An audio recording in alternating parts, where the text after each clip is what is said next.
ఈడ మా సార్‌కి చిరాకు, తలనొప్పి 2 స్టార్ట్ అయినాయి. ఎందుకు కపుల్ ఫోటోస్ ఉన్నాయి, సింగిల్ ఫోటోసు. 2 చేతులేపిస్తుర్రు. ఒకసారేమో ఓపెన్ స్మైల్ అంటుర్రు. ఒకసారేమో జస్ట్ అట్లా నవ్వుర్రు అంటుండ్రు. రకరకాలుగా ఫోటోలు తీస్తుండ్రు. ఈడ అయ్యో! చెప్పులేసుకుంటూ కూడా అంతే హైట్ ఉర్రు. సార్ మీరెళ్ళి మీ షూస్ ఏసుకోండి అంటే, ఏంది ఇప్పుడు షూస్ ఏసుకోపోతే నువ్వు ఫోటోస్ దిగవా? ఒక పాయింట్, ఒక షర్టు, చెప్పులేసుకొచ్చుకుండ్రు. షూస్ అప్పటికే మా సార్‌కి కోపమొస్తుంది. ఆ టార్గెటు ఇప్పుడు 500 ఫోటోలు తీయాలంటే 500 ఫోటోలు మమ్మల్నే తీస్తావా? చేసి దిగేవేయండి ఏకంగా. ఇక కానీ మా వాళ్ళైతే అస్సలు ఆల్బమ్ చేయించలేదు. ప్లేట్లున్న ఒక మునక్కాయ తీసి నా నోట్లో పెట్టిండు. అరే బావని తీసుకురా పొయ్యి అంటే, వామ్మో మహానుభావుడే.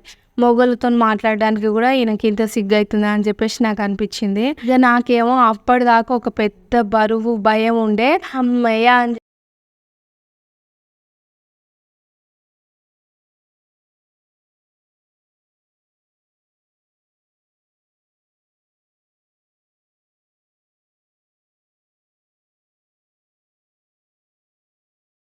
హాయ్ అందరికీ.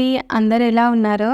నేనైతే చాలా బాగున్నాను. మీరు కూడా బాగుండాలని మనస్ఫూర్తిగా కోరుకుంటున్నాను. ఇదొచ్చేసి నా మార్నింగ్ వ్లాగ్ అండి. ఇంకా పిల్లలకి స్కూల్ టైం అవుతుందని కిచెన్‌లోకొచ్చేసి టిఫిన్ చేస్తున్నాను. ఈరోజైతే జొన్న దోస చేస్తున్నాను. ముల్లంగి పచ్చడి చేస్తున్నానండి. అప్పుడప్పుడు దోసలోకి ఇట్లా పచ్చడ్లు కూడా చేసి మా వాళ్ళకు టిఫిన్ పెట్టిస్తూ ఉంటాను. ఇక రండి మరి టిఫిన్ చేసుకుంటా మనం మాట్లాడుకుందాము. మొన్నటి వీడియోలో నేను మా సారు ఎంగేజ్‌మెంట్‌కి ఎట్లా ఒప్పుకుండు అని చెప్పిన కదా! ఈ వీడియోలో మా ఎంగేజ్‌మెంట్ ఎట్లా జరిగిందని చెప్పేసి మీ అందరికీ నేను చెప్తాను. ఇక ఎంగేజ్‌మెంట్ మార్నింగ్ రోజు అప్పుడప్పుడే ఒక 9, 9:30కు దగ్గర చుట్టాలందరూ ఇంటికొస్తుర్రు. మా ఇంటి దగ్గర ఎక్కువ ప్లేస్ లేదు. అప్పుడు మళ్ళా ఎంగేజ్‌మెంట్ కూడా అందరూ ఫంక్షన్ హాల్‌లోనే చేస్తుండే. మా వాళ్ళు ఎంగేజ్‌మెంట్‌కి, పెళ్ళికి డిస్కౌంట్‌గా ఒకే ఫంక్షన్ హాల్ అయితే మాట్లాడిండ్రు. అయితే ఎంగేజ్‌మెంట్ ఫంక్షన్ హాల్‌లో పెట్టమని మా మామయ్య వాళ్ళే చెప్పిర్రంట. అప్పుడు నాకు అనిపించింది కదా! వీళ్ళు ఊకే మాకు ఖర్చు తగ్గిస్తా అని చెప్పి ఎంగేజ్‌మెంట్ ఇంటి దగ్గర కాకుండా ఫంక్షన్ హాల్‌లో పెట్టమంటారు. ఎవరైనా అంతే ఎందుకు తగ్గిస్తారు ఆడపిల్ల వాళ్ళ ఖర్చు ఇంకా పెంచుతారని చెప్పేసి నాకు అనిపించింది. ఇక ఎంగేజ్‌మెంట్ రోజు మార్నింగ్ మా వాళ్ళైతే టిఫిన్‌గా ఉప్మా చేసిండ్రు. మీ అందరికీ తెలుసు కదా! మన దగ్గర ఏ చిన్నపాటి ఫంక్షన్స్ అయినా, పెద్ద ఫంక్షన్స్ అయినా కామన్‌గా చేసే టిఫిన్ ఉప్మా. మా వాళ్ళు కూడా గదే ఉప్మా చేసిండ్రు. ఇక అందరూ హడావిడిగా ఉప్మా తింటుర్రు. ఉప్మా తినంగానే గవ్వి సదురుకోవాలి, గివ్వి సదురుకోవాలి, రెడీ అవ్వాలి, తొందరగా ఫంక్షన్ హాల్ పోవాలి అని చెప్పేసి వాళ్ళు హడావిడి పడుతూ ఉన్నారనమాట మార్నింగు. ఇక మా అక్క వాళ్ళొచ్చి రెడీ అవ్వు అంటే నేను అన్నాను కదా! ఎట్లా అయినా మళ్ళా ఇక్కడ రెడీ కావాలి, అక్కడ కూడా వెళ్ళి రెడీ కావాలి. మరెందుకు ఇంకా ఈడ హడావిడి చేసేది. పోయినంక ఫంక్షన్ హాల్‌నే సీదా రెడీ అయితే సరిపోతుందని చెప్పేసి నేనంటే, ఇక మా అక్క అన్నది అది కూడా కరెక్టే. వెళ్ళినాకనే రెడీ అయిదాం అంటే, ఇక మా ఇంటికేమో మా చుట్టాలు వస్తందుకు లేట్ అయింది. అంటే చిన్నమ్మ, పెద్దమ్మ కొడుకులు, కోడళ్ళు వీళ్ళందరూ ఉంటారు కదా! వాళ్ళొచ్చాక వెళ్దాం అని చెప్పేసి మా అమ్మనేమో అప్పటిదాకా ఆపింది మమ్మల్ని. చుట్టాలందరూ వచ్చి ఇగ ఇంట్లో అవి ఇవి సదురుకొని ఫంక్షన్ హాల్‌కెళ్ళేసరికి మస్తు లేట్ అయింది. ఆల్రెడీ మేము ఫంక్షన్ హాల్‌కి వెళ్ళేసరికి మా సార్ వాళ్ళు వచ్చున్నారంట. మేము వ్యాన్ దిగగానే మా అన్న ఎదురొచ్చి, "ఏంది ఇంత లేట్ వచ్చిండ్రు? పిల్లగాన్నోళ్ళు ఎప్పుడో వచ్చిండ్రు." ఇగ మా అమ్మ, "అయ్యో! అవునా! ఆకిట్లా ఇల్లు పెట్టుకొని మనమే లేట్ వచ్చినాం ఇజ్జత్ పోతది. ఇంకా లేట్ చేసిందనుకో మంచిగుండదు. పారి లోపలికి పోతాం" అని చెప్పేసి ఇగ నెట్టుకపోయింది అందరిని. నాకు అప్పటిదాకా ఏం అనిపియలేదు. కానీ లోపలికెళ్ళి మా వాళ్ళు చేసే హడావిడి, ఆ రూమ్‌లో, ఆ స్టేజ్ పైన డెకరేషన్ చూసి ఎందుకో తెలీదు. నాకు తెలవకుండానే కన్నీళ్ళు దుంకుతున్నాయి. కానీ నేను అనుకున్నాను, ఒక్కసారి ఓకే చెప్పినంక మళ్ళీ అసలు దేనికి అనవసరంగా బాధపడ్డం అని చెప్పేసి నాకు అనిపించి నేను ధైర్యంగానే ఉన్నా. కాకపోతే ఏందంటే చెప్పిన కదా! మా సార్ ఎప్పుడు సీరియస్‌గా ఉంటాడు. అందరి మీద కోపం చూపిస్తాడు అని చెప్పి నాకు ఆయనతోని నా లైఫ్‌ని నేను ఇమాజిన్ చేసుకుంటే నాకు చాలా భయమేస్తుందనమాట. ఆ భయమే కన్నీళ్ళ లెక్క వస్తున్నాయి.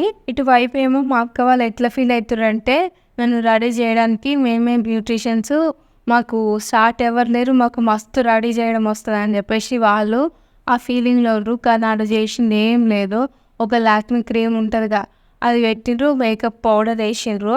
అది వేసినంక నా మొఖం ఎట్లా కనిపిస్తుందంటే గోడకు కొట్టిన సున్నం ఉంటది చూడు అట్లా మొఖమేమో తెల్లగా, మెడేమో నల్లగా గట్ల ఏసిండ్రు. అస్సలే నాకు బాధైతుందిరా అంటే వీళ్ళు నన్ను రెడీ చేసిన విధానం చూసి నాకింక ఏడుపే వస్తుంది. మీరు అడగొచ్చు, ఎంగేజ్‌మెంట్ ఇష్టం లేదన్నావు గదా! ఇష్టం లేకపోయినా ఎట్లా రెడీ అయినావు అని చెప్పి. మనం ఎంత ఇష్టం లేదు అనుకున్నా గూడా మనం రెడీ అయ్యే విషయానికొస్తే అవతలోళ్ళకి ఎప్పుడు మంచిగానే కనిపించాలని అనుకుంటాం. ఇగ మా సారేమో నన్ను ఫస్ట్ టైం చూస్తాడు.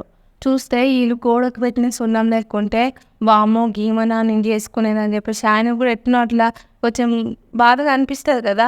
నేను కనిపియడమే ఫస్ట్ ఇంప్రెషన్, బెస్ట్ ఇంప్రెషన్ అన్నట్టు మంచిగా కనిపియాలి. మా వాళ్ళేమో గోడకు కొట్టిన సున్నం లెక్క చేసిండు నన్ను. ఇగ మా సార్ నా ముఖం చూసి భయపడతాడేమో అని మళ్ళా ఫేస్ వాష్ చేసుకొని నేనే మంచిగా రెడీ అయినా.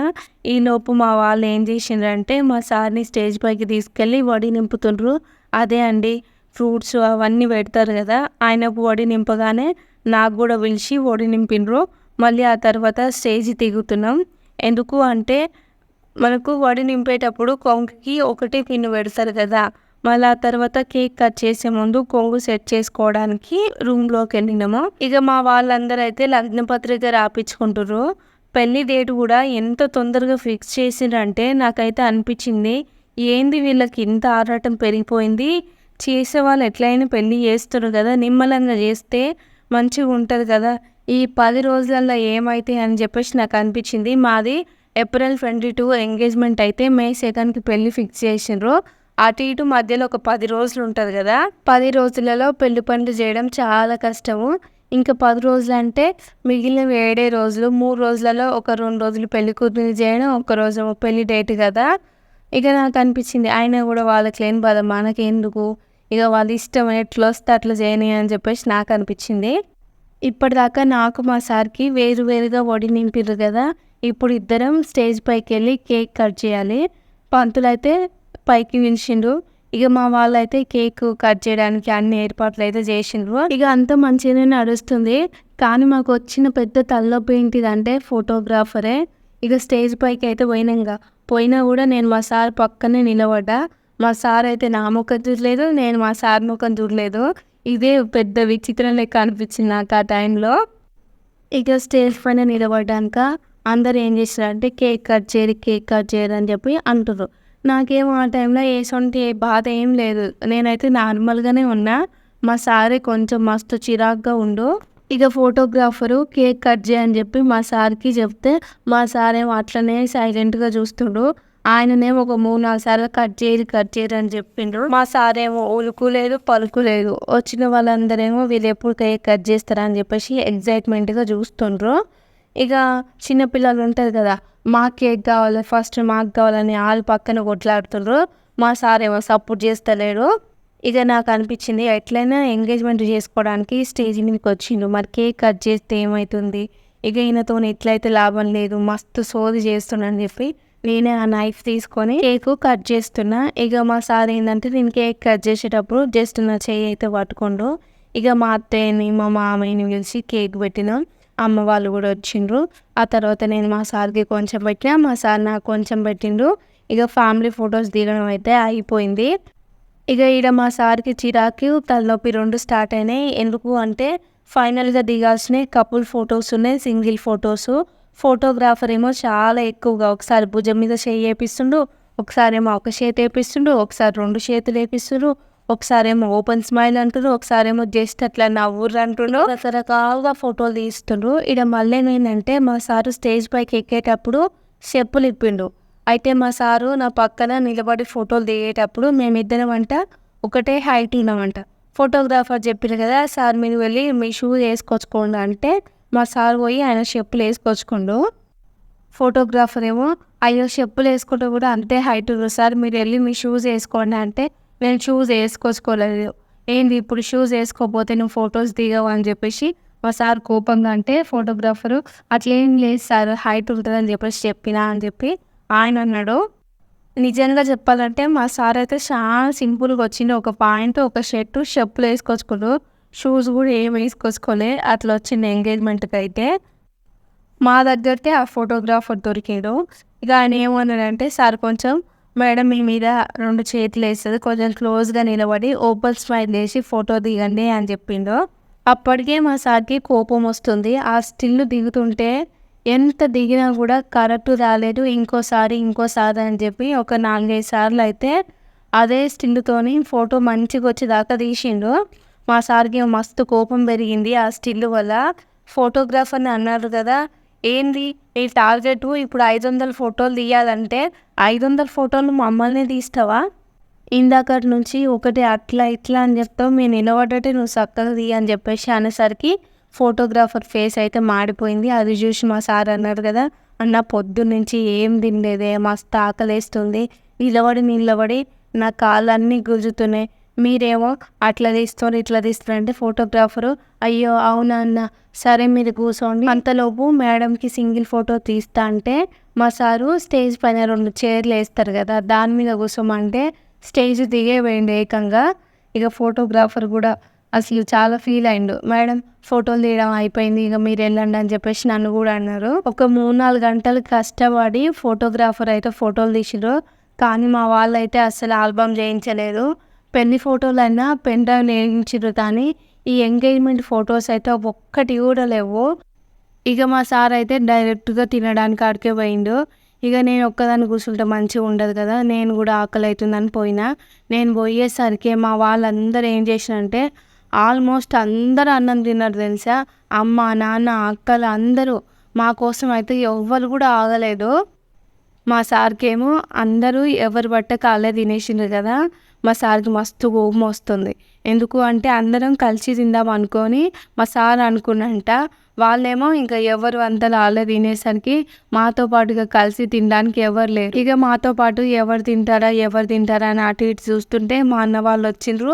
మళ్ళా ఇక మా అక్క వాళ్ళు, బావ వాళ్ళు ఉంటారు కదా, వాళ్ళు మళ్ళీ తిన్నా కూడా ఫోటోలు దిగడం కోసం పక్కన తినడానికైతే కూర్చుండ్రు. ఇక మళ్ళా ఈ ఫోటోగ్రాఫర్ వచ్చి, "సార్ ఒక్కసారి మీరు మేడంకి తినిపియండి, మేడం మీరు సార్‌కి తినిపియండి ఫోటో తీస్తా" అంటే మా సార్‌కి ఇప్పటికే మస్తు చిరాకులుండు. "ఏంది ఇక అన్నం తినే కాడ కూడా వదలవా" అని చెప్పేసి అన్నాడు. మా ఎంగేజ్‌మెంట్ రోజు మా సారేమో నాన్ వెజ్ తినడు. ఇక ఆయననేమో మంచిగా వెజ్ రెసిపీస్ వేసుకుండు. నేనేమో ఇక గట్టిగా చికెన్ తినాలిగా, చికెన్ వేసుకున్నా. అందరూ తినిపియాలంటే ఆయననేమో వెజ్ యేసుకొని, నేను నాన్ వెజ్ యేసుకున్నా. ఎట్లా తినిపిస్తాను చెప్పండి? ఇక మా సార్ ఏం చేసిండంటే, ఆయన ప్లేట్‌లో ఉన్న ఒక మునక్కాయ తీసి నా నోట్లో పెట్టిండు. అట్లయితే ఇక అందరం కలిసి అన్నం తినేసినాము. ఇక అన్నం తిన్నాక అందరం కలిసి మాట్లాడుకుంటాం కదా, మా సారేమో పోయి ఆళ్ళ చుట్టాలతోని మాట్లాడుకుంటుండ్రు. నేనేమో మా అన్నల దగ్గర కూర్చున్నా. ఇక కూర్చునేటప్పుడు అన్నలు ఎట్లా చేస్తారు, బావతోని వెంటనే క్లోజ్ అవ్వాలి, బావతోని ముచ్చట పెట్టాలి అని చెప్పేసి అనుకుంటారు కదా. మా అన్ననేమో, "అరే బావని తీసుకురా పోరా పొయ్యి" అంటే నాకు అనిపించింది, ఇప్పటిదాకానే నేను ఆయనతో నోట్లోకించి ఒక మాట కూడా మాట్లాడలేదు, నేను పోయి తీసుకురానా అని చెప్పేసి మా అన్నని ఇట్లా చూసిన. చూడంగానే, "నువ్వు ఉండు చెల్లె, నేను పోయి పిలుచుకొస్తా" అని చెప్పేసి ఇంకో అన్న అన్నాడు. మా అన్న పోయి 2, 3 సార్లు మా సార్‌ని పిలిచినా కూడా మా సార్ రాలేదు. అయితే నా దగ్గరకొచ్చి, "ఏందిరా బావ ఇన్ని సార్లు పిలిచినా వస్తలేడు" అని చెప్పేసి మా అన్న అన్నాడు. ఇక 4వసారి పిలవడంతో వాళ్ళ అన్న ఉంటాడు కదా, "అరే పోయి ఆడ కూర్చొని మాట్లాడిపోరా" అని చెప్తే అప్పుడు మా సార్ వచ్చి మా అన్న వాళ్ళతోని మాట్లాడిండు. అప్పుడు నేను అనుకున్నా, వామ్మో మహానుభావుడే, మొగోళ్ళతోని మాట్లాడడానికి కూడా ఈయనకి ఇంత సిగ్గైతుందా అని చెప్పేసి నాకు అనిపించింది. ఇక వచ్చిండ్రు, అందరూ కూర్చొని అయితే మాట్లాడినాం. మాట్లాడినప్పుడు కూడా మా సార్ అయితే నా ఫేస్ అస్సలే చూడలేదు, నేను మా సార్ ఫేస్ చూడలేదు. ఆ తర్వాత ఇక మా వాళ్ళేమో పెళ్లి షాపింగ్ ఎక్కడ చేయాలి, 10 రోజులే ఉంది కదా, ఎట్లా పెళ్లి పనులు చేయాలని చెప్పేసి మాట్లాడుకుంటుర్రు. ఈలోపు మా అన్నలు కూడా ఇక ఇంటికి పోతప్పుడు ఆ సామాను ఈ సామాను సదరాలి కదా, ఆ నుంచి లేచిపోయిండ్రు. నేను మా సార్ ఇద్దరమే అర్ధగంట అట్లనే కూర్చున్నాం కానీ ఉలుకు లేదు, పలుకు లేదు తెలుసా. మేము అసలు కొంచెం కూడా మాట్లాడుకోలేదు. ఇక ఈలోపే ఇంటికి పోవడానికి అన్నీ సదురుకున్నాం. మా సార్ వాళ్ళకేమో ఫంక్షన్ హాలు ఒక 30 కిలోమీటర్లు ఉంటుంది, మాకేమో 5 కిలోమీటర్లే కదా. మా వాళ్ళు ఏమనుకుర్రంటే ఆళ్ళు పోయిన తర్వాత మనం పోదామని చెప్పేసి మా వాళ్ళు వాళ్ళనైతే పంపిస్తున్నారు. వాళ్ళని పంపించేటప్పుడు మా సార్‌తోనే వాళ్ళ వదినలు, వాళ్ళకు సంబంధించిన అక్క వాళ్ళు వీళ్ళు ఉంటారు కదా, "అరే అమ్మాయికి చెప్పురా పోతున్నా" అని చెప్పేసి ఎంత అన్నా కూడా మా సార్ మొఖం కూడా చూడలే, అట్లనే పోయిండు. ఇక నాకేమో అప్పటిదాకా ఒక పెద్ద బరువు భయం ఉండే. మా సార్‌కి ఇట్లా వ్యాన్ ఎక్కి పోగానే హమ్మయ్య అని చెప్పేసి నేను అనుకున్నాను. ఇక వాళ్ళు అట్లా పోగానే మా అన్న వాళ్ళు, "ఏందిరా అంత సిగ్గుపడుతుండు, అంత సైలెంట్‌గా ఉంటుండు ఏంది అసలు, ఏంటి అసలు మాట్లాడడా, ఆయనకేమైనా మాటలు వచ్చా రావా" అని చెప్పేసి. నాకు అనిపించింది కదా, ఇష్టం లేకుండా వచ్చినప్పుడు అన్నీ ఓపెన్‌గా జెయ్యలేరు. ఎందుకంటే వాళ్ళకి నిజాన్ని యాక్సెప్ట్ చేయడానికి కూడా మస్తు టైం పడతది. ఎందుకు అంటే ఎట్లైనా మనం వాళ్ళతోని ఫ్యూచర్ మొత్తం ఉండాలి. ఇది మాత్రం పక్కా గదా! మధ్యలో వదిలేసి అయితే ఉండలేం గదా! అలాంటప్పుడు హడావిడిగా గాకుండా ప్రతి చిన్నది ఆలోచిస్తూ మనకు మనమే నచ్చజెప్పుకుంటూ ముందుకు పోవాలని జెప్పేసి నాకనిపించింది. మా సారు గూడా అదే ఫాలో అయితుండేమో అని జెప్పేసి నేను గూడా అనుకున్నా. ఎందుకు అంటే పొద్దున ఎంగేజ్‌మెంట్ అవుతున్నప్పటి నుంచి ఎంగేజ్‌మెంట్ అయిపోయే వరకు నేను గూడా సప్పుడుగా ఉన్నా గదా! నేను గూడా ఇష్టం లేకుండా ఒప్పుకున్నా, ఆయన ఇష్టం లేకుండా ఒప్పుకుండు. కానీ మా ఫేస్‌లలో బయటికి మాత్రం మాకు దెలవకుండా మేమున్నాం. ఇక మాట్లాడడం అంటారా? ఇయ్యాలో రేపో ఎట్లైనా మాట్లాడతారుగా. ఇక మా సార్‌కి నాకు మస్తు టైం పట్టింది. పెళ్ళైన నెల రోజులకైతే మేము మాట్లాడుకున్నాం. ఇక మా ఎంగేజ్‌మెంట్ అయితే అటో ఇటో నిమ్మలంగానే అయిపోయింది. ఇగ వచ్చిన చుట్టాలందరూ ఎవరింటికి ఆళ్ళు ఎళ్ళిపోయిండ్రు. మేము గూడా ఫంక్షన్ హాల్ నుంచి ఇంటికి పోయినాం. ఇగో గిట్లా సింపుల్‌గా అయితే మా ఎంగేజ్‌మెంట్ అయితే అయిపోయింది. మరి మా ఎంగేజ్‌మెంట్ ఎట్లయిందో మీకు జెప్పినా గదా! మీకేమనిపించిందో కామెంట్ చేసి చెప్పండి. మీకు వీడియో నచ్చితే లైక్ చేసి మన ఛానల్‌ని సబ్స్క్రైబ్ చేయండి. ఓకే ఫ్రెండ్స్, బాయ్ మరి.